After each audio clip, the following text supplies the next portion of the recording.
Hello, happy Tuesday to you, my friends. It is the last week of June. We are now officially into summer. So, yeah, it's an exciting time. And we are also officially about to enter into my YouTube break. So, this is the last video that I will be posting until we get into August. So, I take the month of July off from posting to give me a chance to get caught up, get some new videos in the can, create some new content, and just take a break from the constant two per week posting. So this is the last session until our last video until August, and then starting the first Tuesday in August, I'll post a new video, and then I can't remember the exact date, but mid-August we'll start going live again, and our deep dive trainings will return in September. So yeah, so welcome to our last video of the before the summer break in 2022. All right, so today's subject is going to be 10 lessons learned from the American Library Association conference, where I've literally been back in Vegas for 14 hours. So I have not even been back from DC where the conference was happening for a full day yet. So I haven't had time to fully digest and process everything that I took away from the 4 days of the conference. But I do have 10 lessons that I thought we could share, or 10 tips or takeaways, however you want to call it. So we'll be doing that. And Angela's here. So thank you, Angela. And she's sad that it's the last one before summer break. But look, we've got a little extra time on Tuesdays now. So that's good, right? So if you're joining in, make sure you say hello. If you're watching the replay, #replay, you know the drill. I will still be reading your comments. So whenever you watch this, I will respond. We can still have a conversation, so you can join in then. But yeah, let's talk about this American Library Association conference, because it was pretty cool. And it's the first time that Book Launchers has attended. And I don't know the exact attendance numbers, but there were thousands of librarians, librarian assistants, library studies students, technicians, directors, board members, and even authors, publishers, all the services that support libraries. There was all these booths with library vending machines and even toys and furniture. Basically, if something is sold or supplied to a library, it was represented in the exhibit hall. But this is not just an exhibit hall. There was sessions going on in rooms all around the conference center. And I got an email this morning, and there still were sessions today. So I think it's actually a 5 full day conference. It's just the exhibit hall was, and I say only very loosely, only open for 4 days. If you've ever done a booth anywhere, 4 days is a really long time to be exhibiting at any sort of an event. But it was really, really fantastic. And it was interesting too, because there was one other hybrid publisher there, but no self-publishing services. We were the only ones there. And I think that's because, we decided to attend because our big mission, like if you look at kind of the Super Bowl mission of what we're creating at Book Launchers, our big mission is to be the first choice in publishing, not an alternative to traditional publishing. And because that is the mission, we are focused on creating distribution channels and relationships that parallel what traditionally published authors have access to for our authors. And so this next 12-month period, we're entering our own annual planning period, because our fiscal year ends at the end of June. And so for the next fiscal year, we're intensely focused on developing writing community. And part of that is definitely going to be really leaning into library distribution, library events, library programming. And libraries in general are somewhere that we have been wanting to develop stronger relationships and stronger channels to for our authors. So attending this was a very significant investment. We paid for the booth. Sarah, our book marketing manager, and myself both flew in. We paid for 4 nights of hotels, 5 nights of hotels. Regardless, it was a significant investment. But I do think it's going to be worth it. We definitely made some further connections. We solidified some other connections that we've already started developing with some people in different companies. And we learned a lot about what libraries are looking for and how to connect with them and how to build stronger relationships, as well as we added a lot of librarians to our various lists, whether it's our early pre-release book review list or our list of, books that we're going to put together for different themes for different months of the year. There's lots of librarians looking for programming. So so it was great. And so I'm going to give you guys 10 takeaways that I think you can apply. We're certainly taking them and applying them in various ways as well. And like I said, I haven't even been home 14 hours yet. So this is still very new, very raw. So work with me here. But I'm excited to share this with you because it was really, really an eye-opening, cool experience for us. Christopher Madish is in the house. Great to have you here, my friend. Rachel Brown, she says, libraries are one of my happy places. Me too. And it was really wonderful to, some people have made comments on some of my videos saying libraries are dead. Like, who cares about libraries? And it was so wonderful to see the passion and the dedication of these librarians. And frankly, I don't agree with that because I go to the library probably at least once a week, if not twice a week, with my son. And it is always packed, and they're working, they have a Lego club at my local library, and it is so busy. It's so busy. There was probably 200 people at Lego club last week. So so libraries are not dead, but they are doing a lot of things to engage their community, which was one of the takeaways today.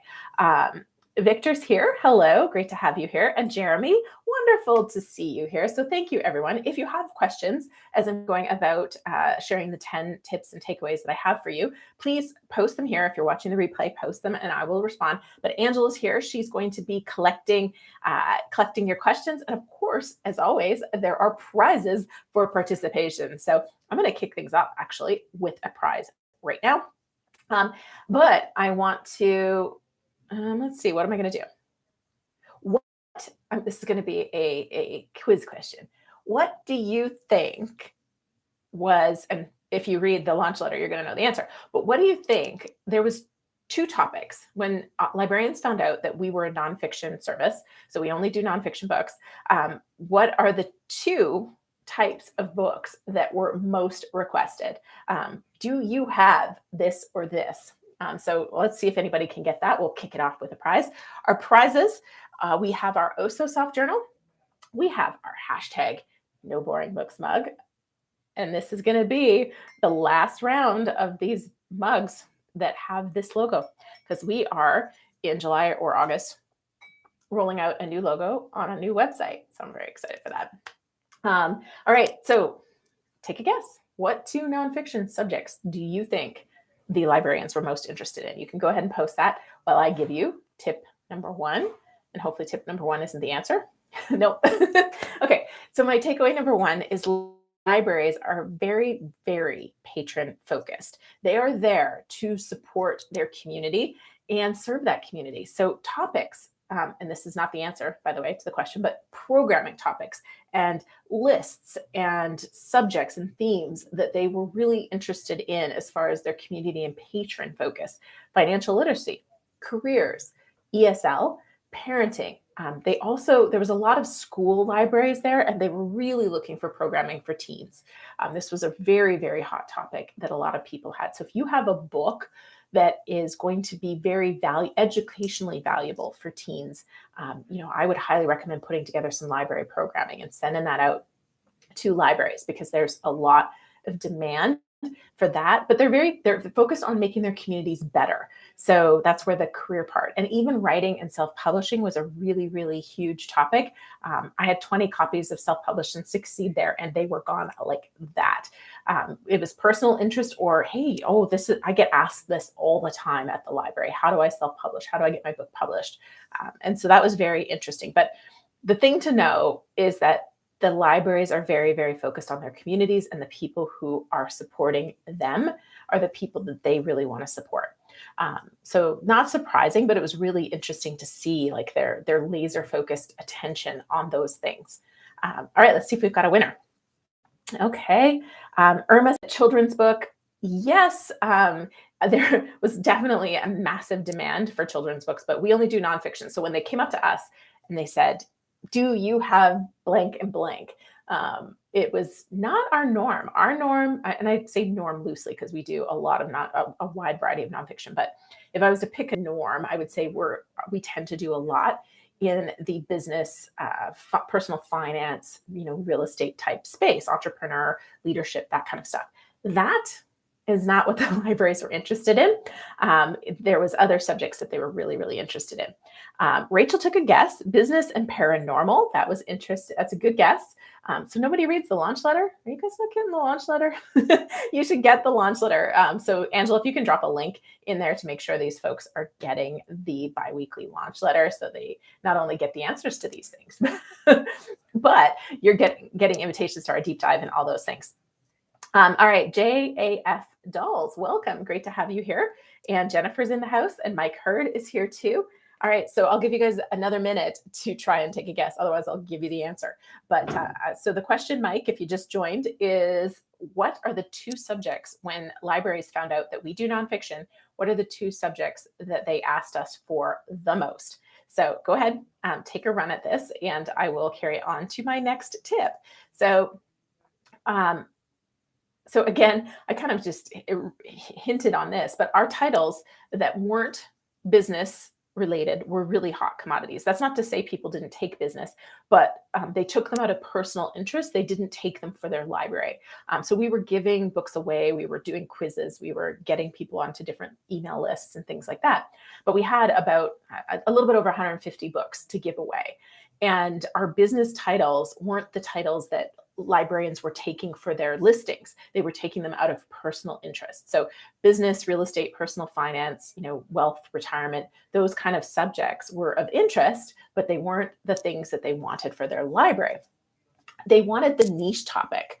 And so the more niche your book is. So we have an author that just came out with a book today, Daryl Whittam. And I've just blanked on the exact title. I believe it's called Mound Gardening. There might be some other word in that title, but that would be a potential subject that they would be interested in. The Paranormal Christian, so Rachel, you were close on that, was one of the books that we had on the table, and that sucker went fast. There was so many people that wanted that to fill gaps in their catalog. We had other subjects that were on, we had an immigration book, The Immigration Lawyer. Again, the titles, please forgive me. I got in at 11:45 last night and then woke up at 4 a.m. because my body thought it was 7 a.m. So my brain isn't quite firing like it normally would. But we had a book on immigration that was, people were like, oh, we need this, we need this. We had a lot of medical librarians come by that were looking for resources for, on their self-care. We have a couple of great titles from Beth Kavanaugh. Even a book, we have a book on caring for your aging parents. That kind of subject was of interest. We had another book on helping raise kids who will become medical doctors, that kind of thing. So those things were of interest too. Let's see if anybody got the answer yet, though. Let's see. Robette says family relations. Mike Hurd said teen werewolf romance. Robette said communication. These are great. Jeremy Butler, Paranormal Christian, was a very popular title. That was an extremely popular title that we have. That's not necessarily the category. Secrets to Mound Gardening is the title. I knew it wasn't just mound gardening. Thank you, Angela. Managing life after the pandemic. Mike, nobody wants any books to do with the pandemic. I was watching author signings all around, and there was quite a few books that were out, and they were the ones, I shouldn't laugh, but people are tired of it. I think that's what I can take away from this, and the librarians aren't really interested in those subjects at the moment, but there was quite a few books that were talking about the vaccine development. There was one on an epidemic, which actually had nothing to do with the pandemic. It was actually about AIDS. And I saw that, and they were really trying to have to push people to come to that signing. So it was interesting that is not necessarily what they were looking. Honest Immigrant was the other title. Thank you, Angela. And Teen Werewolf. Okay, so I'll just give you guys the answer. History and science. And if they were married together, oh my goodness, you saw fireworks, my friends. The librarians have a huge, huge appetite for historical nonfiction and anything science related. And so we have a book coming out. Again, Angela, if you know the title, please help me. But it is a great subject that we're really excited about that marries science, the history of electricity, the scientific, boy, give me grace today. Thank you. So Kathy Balestre is the author, and she's got a great YouTube channel here too, which I'm making Angela work overtime. Maybe she can drop Kathy's fantastic YouTube channel here, and you guys can check it out. But she has a book coming out that the librarians just we had pre-launch copies, and the librarians were all over it. And we're going to be able to send a lot of librarians to that book when it releases, because it married the exact thing that they were just hungry for, because there's so much demand for that subject. And they also have, it appeals to teens. And so even the school librarians were all over that too, because it has story, it has some drama, it tells the tales of the inventors. And they were really, really excited by this subject. So yes, the answer was history and science. And so those were the two subjects that if you had anything historical nonfiction, they were all over it. We have a book called Lamb Lash Street, and they snapped that up. So that was really cool to see is we have a lot of titles that don't necessarily get mainstream business oriented attention, but they were the things that libraries were really, really excited about. So that was really, really fun. Okay. And yes, and Mike said, I never would have guessed that. And 100%, it was a bit surprising to us as well. Again, we live in a little bit of a world where we focus a lot on what media is looking for, on what speaking engagements pay for, and other things. But a lot of authors are writing books that aren't in the space that, that is like that thing that we focus intensely on. And there's a huge appetite for those kind of subjects out there. So that was really, really exciting. Okay, so going back to my tips, let's see. Number 3, I kind of touched on this already, but medical library staff were hungry for resources, because I think they get a lot of textbook and, what do you call them? Reports and journals and things like that. But the books that we had that are covering perspectives from nurses, self-care, some of the decisions that need to be made, and kind of the softer side, I think, of medicine were of great interest. They were the first to say, put me on your list for new releases that cover these things. So that was really, really exciting to see, and to realize that, that there's a lot of medical libraries out there. A lot of the universities have them, a lot of the hospitals have them. So there's a tremendous appetite and opportunity if that's your subject area. Number 4 is we didn't realize this, but author signings at this conference in particular, I can't speak for all library events in general, but this event, author signings were huge, and we didn't have one. If we choose to do the conference in Chicago next year, we will absolutely have an author signing. So any of our authors watching this, if you are interested, willing, able to travel to Chicago, we won't be covering travel expenses, but we will definitely be having author signings if we do this again. They were huge, and authors, gave away 50 to 75 copies of their book. And keep in mind, that doesn't mean 50 to 75 copies of the book are going to be listed in libraries. Some of them are going home with the librarians for their own personal interest. Some of the people attending aren't necessarily anything to do with the catalogs, but it's exciting to see and to kind of experience that. And what it does do is now, whenever somebody did get a copy, they had to scan their badge. And so now you have their contact information to communicate with them about other titles, and even to potentially send emails and say, hey, you attended the signing for this book. If you liked it, post a review. So those kind of opportunities were there. And librarians know the value of a review.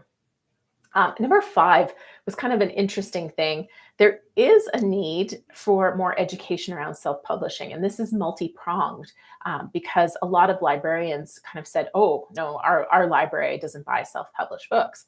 And then I would kind of challenge them and go, well, do you think you would carry this book or this book or this book? And they would go, oh, yeah, of course. And I go, well, all of those are self-published. And so a lot of them didn't think, they still have a bias. They still think self-publishing means not edited, not good covers. it also, quite a few of them indicated that a lot of their cataloging decisions go back to paid review services like Publishers Weekly, Kirkus, Forward Reviews even. And they said if an indie author isn't investing in those reviews, unless there's a lot of demand or it's coming up on one of the lists that they rely on, they're not going to know about the book or list it or carry it. And so it was interesting on that side of it. But the other side of this was also the need for understanding the self-publishing process and the community demand in a lot of these libraries. So we're actually going to put on a webinar series in the fall for libraries on self-publishing, and it'll likely end up that we do more and more programming around it. We as a company are also rolling out a bit of a writing community that I think a lot of these libraries have writing groups that will tag into our writing community, which is going to be initially a free service and then a small fee to participate in our writing training and writing support. And we're doing it for a variety of reasons, but it was interesting to kind of see the parallels and the connections into the library, but also the need for self-publishing education for the libraries and the librarians from many facets. But we had a quiz question, and the first question was 90% of libraries have purchased a self-published book, true or false? And the answer is true, but the vast majority of people submitting this quiz said it was false. So that tells you that they don't even know, right? They're buying self-published books, and if they meet the criteria that I've already kind of mentioned, they're buying them because of the demand. They're not buying them knowing they're self-published. So it was very interesting on that regard. All right, let's see what you guys are talking about. Lightning Tamers. Thank you. Angela is just mentioning the title that we have coming out. It's in pre-release right now, or pre-launch. I think it might be pre-release still. But Lightning Tamers is the one that I mentioned that is tying science and history together specific to electricity.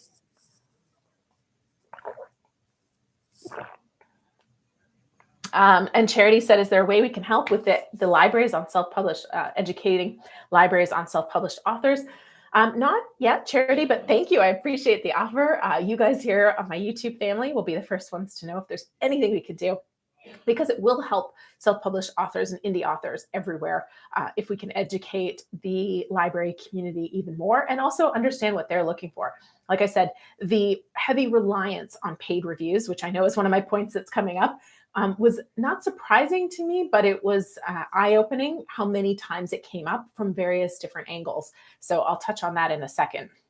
But knowing that, you might, if you're not working with a company like Book Launchers, where we pay for some of these reviews, but not all. If libraries are an important part, you may want to be budgeting an extra $1,000. Unfortunately, they're very expensive paid review services, which is why we generally only do one or two, depending on the level of service for our authors. But you may want to be planning to invest in some of these paid review services. Okay, number 6, Library of Congress. We got to go into the main reading room and tour around. It was very, very cool. And it was funny. When I walked into the main reading room, I'm like, it even smells like books. But what an extraordinary, extraordinary building. But I know a lot of people ask about this. And so I have a link that I'm going to get Angela to drop in the chat. And then if you're watching the replay, I'll put it in the description down below. Just if you want to learn more about getting your book into the Library of Congress, there's a whole bunch of information there. I've done a video on it before. A lot of books won't be accepted into the Library of Congress. Even if you get the Library of Congress control number, which is the LCCN, it doesn't mean you'll end up being cataloged and carried in there. They have a pretty rigorous procedure. And I think I read somewhere less than 40% of the titles that are submitted actually get carried. But a couple of things. So the Library of Congress has the pre-assigned control number program, which enables the Library of Congress to assign control numbers in advance of publication to those titles that might be added to the library's connections. And so that's what I'm saying. A lot of people submit and they get the LCCN, but that doesn't necessarily mean it will actually be cataloged. And then there's a whole bunch of other steps that you need to take, and there's some rules. Only U.S. authors and book publishers are eligible to participate in the PCN program. And the final determination of the works that are selected is done by a selection of librarians and officers that recommend. And so you want to kind of read up on it, but you can follow the process and attempt to do it. All copyrighted. So if you submit copyrights, all copyrighted material has to be sent in to be stored. That doesn't mean you're in the Library of Congress, though. So there's a whole bunch of details. But it was really, really cool to see the Library of Congress and tour around. We didn't stay and see every nook and cranny, and we didn't get to go in the rare books room. But it was still a pretty incredible experience to be able to go there and check it out. Okay, I've already kind of alluded to this one. So I'm actually going to head over and do a quick draw. So every Tuesday and Friday, we release a new video. And of course, we have prizes for all of the fabulous folks that comment on the day a video is released. So let me just go and spin you guys up. I put your names into my little name spinner. And let me just hit the button. Okay, congratulations, Michael W. Cook, author. Thank you for your comments, likes, and shares on the video. Your choices today are a copy of Self-Publish and Succeed, our mugs, hashtag No Boring Book Mug, or our Oh So Soft journal. Angela, correct me if I'm wrong on any of those. And to collect your winnings, all you need to do is email Angela at team@booklaunchers.com. Make sure you include your mailing address because she does not know where you live or where you would like this sent, and your selection. So congratulations, Michael. I don't know if you're here. I don't think I saw you say hello. No, I don't think he's here, but congratulations and thank you. And okay, let's try another prize for you guys. So I won't do a skill testing question this time. Let's just do, what's the date today? It is the 28th. And is there 28 comments yet? I don't even know. Let's see, Angela, is there 28 comments? If there is, number 28 from the top will be our prize winner. So you might be able to win. So get in there quick and post your comment while you can. Okay, so my number 7 was paid reviews. They matter a lot for librarians in their cataloging decisions. They also matter a lot for those companies that provide services that feed into the catalog. So for example, like Overdrive, which is an ebook distribution service that allows library patrons to borrow books. We get into Overdrive through Draft to Digital. For authors that want ebook library distribution, we get into Overdrive through Draft to Digital. And I was talking to the person at Overdrive. I happened to luck out and actually be talking to the person that is in account services. So she's kind of the one that would help us get listings. And she said they make lists for the libraries on different subjects, different themes, the top 10, the top 20 lists, in a themed month like Women's Month or, a Cancer Month or things like that. They'd have themed books. And they said, she said that they manually choose those. They choose them based on sales, but also based on reviews. And she said they usually only read the first 2 lines of the review.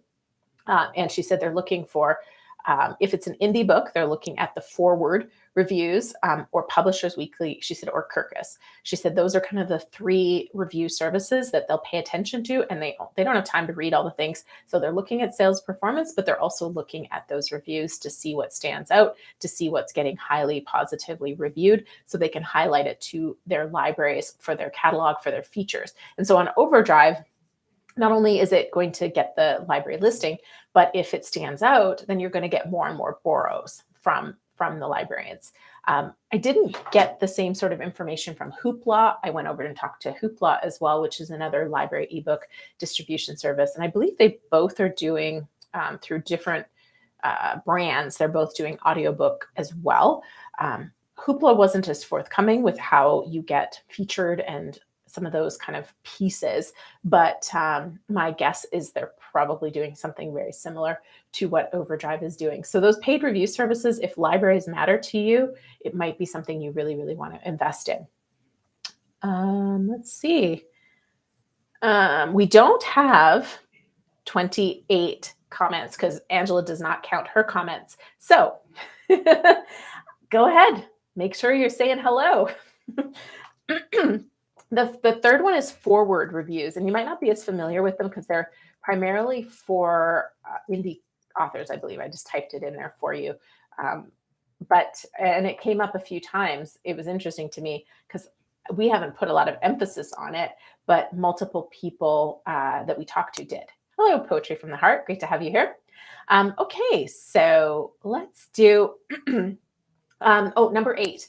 Do you need the PCIP? So I've done some videos on this, and we've heard from various sources that it's better if you have this CIP or PCIP block. This is the publisher's cataloging in publication. That's what it stands for. So it can be cataloging in publication, or the PCIP, which is the publisher's catalog in publication. And it's a cataloging block. It looks like gobbledygook. It's like numbers, letters, it's random cataloging information to the naked eye, but to a librarian and a trained cataloger, it tells you exactly where to put books. And so it's been mixed, but I've always been told it's better if you have it, especially as a self-published book.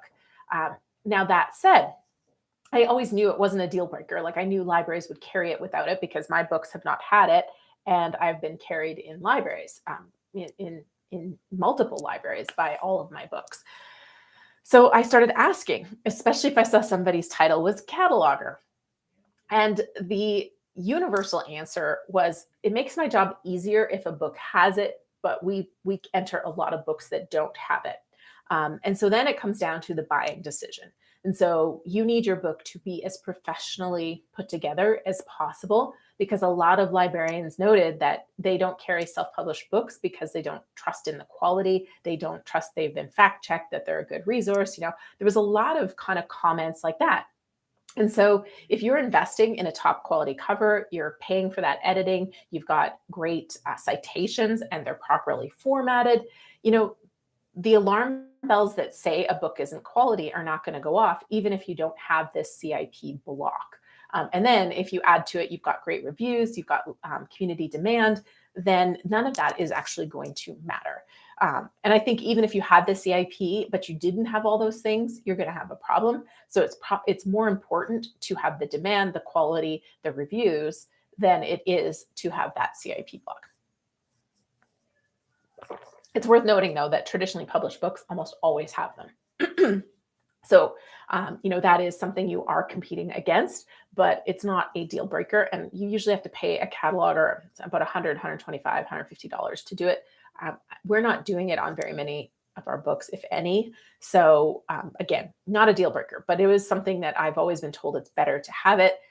And I would say nowadays, and based on my conversations, I would say I would focus on the reviews, the demand, and the quality, and not worry about that piece. Which leads me to number 9. Your cover and high editorial standards are going to matter tremendously. Librarians know the formats. So if you saw my video a few weeks ago about APA, MLA, all of those book editing standards, librarians know. And they know their stuff. And so if they see that a book does not meet those kind of standards, they see typos, they see a cover that's terrible, you're not going to get brought into a library unless they really, really need that subject matter. And so again, this is about, sometimes you have to be as good or better than a traditionally published book to be the book that they choose.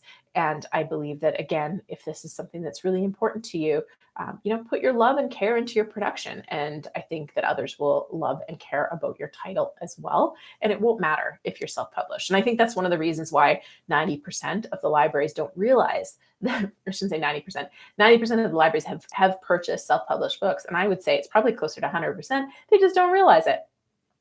They just don't realize that a title is self-published. So if your book is at a quality that nobody even thinks twice about it, then it won't matter if you self-published or went traditional. It's going to come down to those other factors that we've talked about. And that's number 10. Getting into the local library is going to be dependent on demand. And getting into libraries across the country is going to be dependent on demand, sales, reviews, getting into some of these lists, and of course, the subject matter of your book. Librarians are connected to their community. and they care deeply about supporting the people who support their library. So their book listings, their book programming, a lot of those things is wildly varied, but it's really focused on the things that will make their community and support their patrons in a bigger, better way. So, like I said, if you weren't here at the beginning, a lot of the topics that people were looking for programming around were things like career, women's empowerment. Sorry, just blanked. Uh, Career, women's empowerment. There was ESL. They're looking for teen programming. They're also looking for people who will come in and do parenting workshops even. And self-publishing was a big programming demand as well, helping people write. A lot of libraries get people who want to write hanging out there, so which isn't surprising. So that was really interesting. And then, of course, I've said this from the beginning: if you want your book listed in the local library, just get your friends and family that have library cards to request it. And that is the best way to get things rolling in a local library.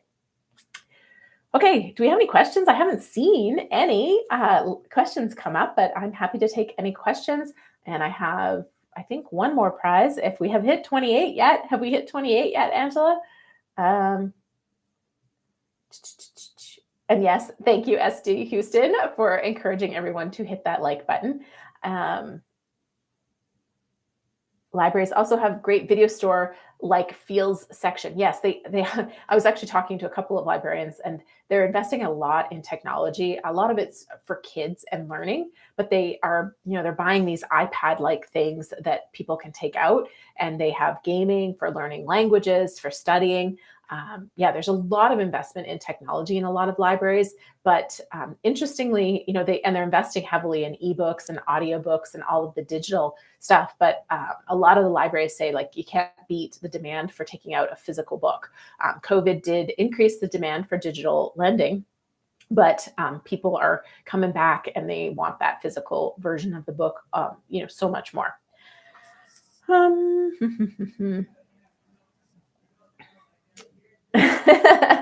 Oh, see, Mike and Angela are both voting for Charity to be a winner today. So congratulations, Charity. The prizes are Self-Publish and Succeed, the mug, or the journal. You need to email Angela at team@booklaunchers.com and let her know your mailing address and your choice.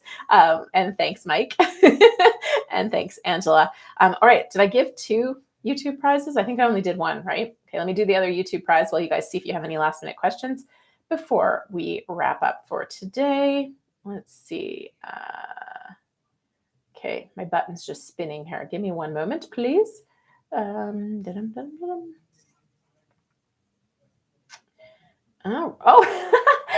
awesome. JAF Dolls. And I know you were here. So congratulations. That's great. I hope you're still here to find out that you won. You are my next YouTube commenting prize.